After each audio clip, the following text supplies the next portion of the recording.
Magandang araw mga kaibigan. Bigyan natin ngayon ng reaction opinion itong post ang balita ngayon, 22 minutes ago.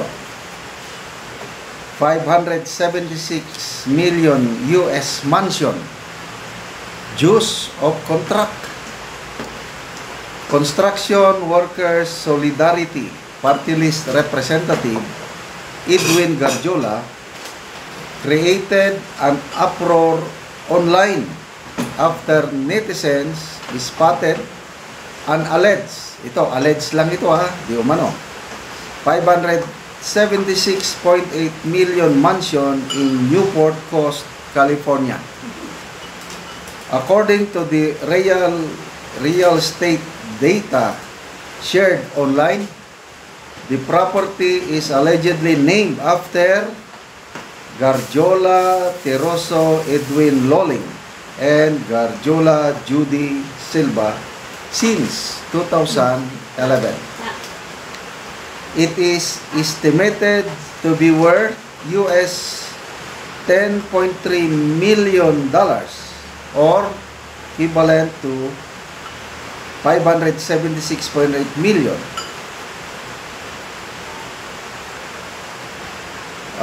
Or at a US $1,152 per square foot.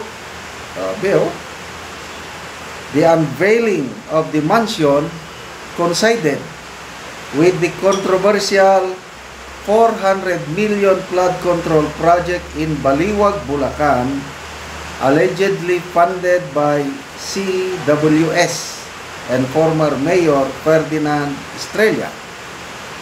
Recently, President Marcos Jr. revealed that this is a ghost project. There is no actual construction, even though the DPWH declared it completed. Okay, so grabe sa Baliwag, iba pa yung na-discover ng Pangulo na 55 million na parang river protection. Wala talagang naipatayo. As is lang yung river. Yun, nabayaran na yun. 55 million sa Baliwag. Napunta ng Pangulo. So, iba pa ito. 400 million flood control project. Pinondaan ng Contractors Workers Solidarity. Ito talaga ang klaro na bago siya naging kongresista, kontraktor na siya daan.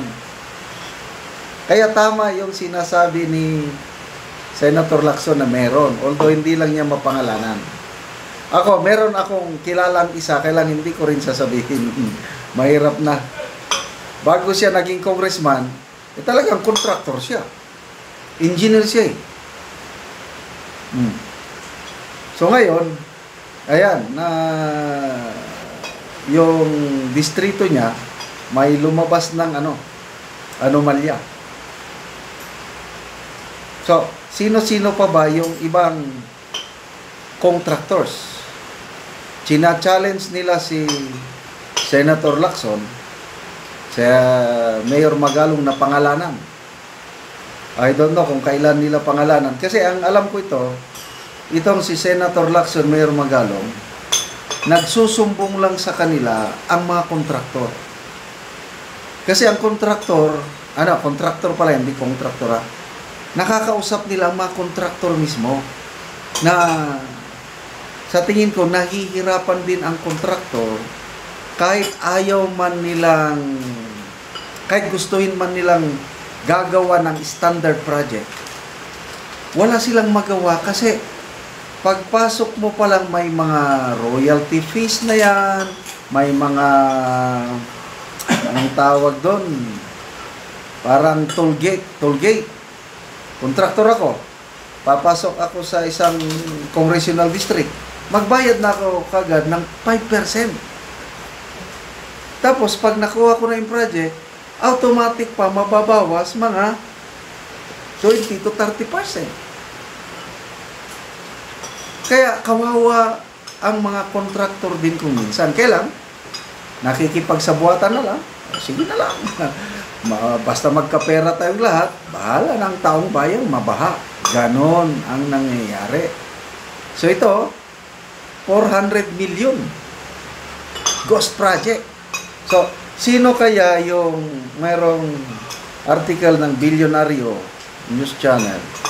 Galit na galit daw ang Pangulo. Tinawag niya doon na Ghost Project King. Pinapa-imbestigahan na, pinapa-ready na ang mga ebidensya at masampulan ko para basta galit na hindi pa pinangalanan ng Bilyonaryo News Channel kung sino yung Ghost Project King, but siguro nandun siya sa 15, diba? Meron ng pinangalanan ang Pangulo na 15 contractors. So ito, grabe, nakakalola. 576 million na mansion. Katas ba ito ng kontrata? We don't know. Kasi lumabas lang ito sa online. Sana magbigay ng pahayag itong si Congressman Garjola para mapakinggan naman natin ang kanyang side. So, basta ang isang magandang development ngayon, mayroon ng tiwaling opisyal ng DPWH na sasampan ng kaso bukas at nagsabi na ang DPWH Secretary na deserve, bagay lang daw na makulong at makasuhan yung district engineer. Kawawa ang pamilya nito. Ano na lang ang ng kanyang mga anak, pamilya na kasi nakakulong na ngayon. Engineer Calalo. So, pasalamatan natin si Congressman Libeste sa magandang ginawa niya. Sana may susunod pang kongresista katulad ni Congressman Libeste. I believe na may mga matitino talagang kongresista na hindi nadadala sa pera-pera na yan, kundi ang pagserbisyo sa taong bayan ang kanilang uunahin. Okay, salamat mga kaibigan sa inyong pagsubaybay sa ating channel. Nakakatulong kayo ng malaki sa tribong Talandig ng Bukidnon dahil ang income natin sa channel na ito, pantulong natin sa tribo. Namimigay tayo ngayon ng mga libreng yero at pako para makapagpatayo itong tribo ng mas maayos na tirahan. Kaya panoorin nyo ang video na ito. Ang yero nga ihatag namo sa mga tao, katong itabang sa mga tao nga nagkinahanglan sa ilang balay. Kay nakigpuyo lang ni siya sa iyang magulang.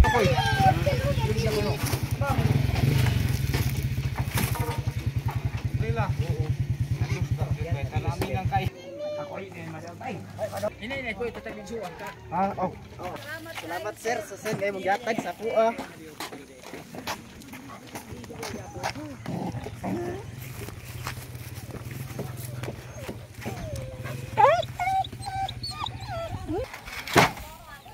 Alay, pandog ini.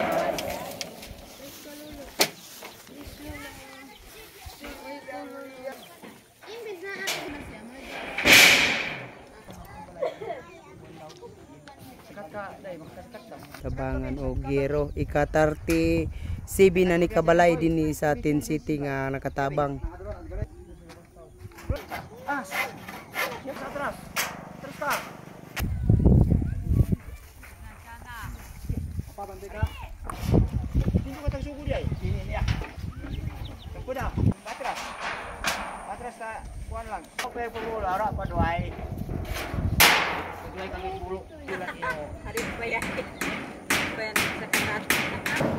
Karon humanagid sa pagkatok ang ihatag namo nga yero.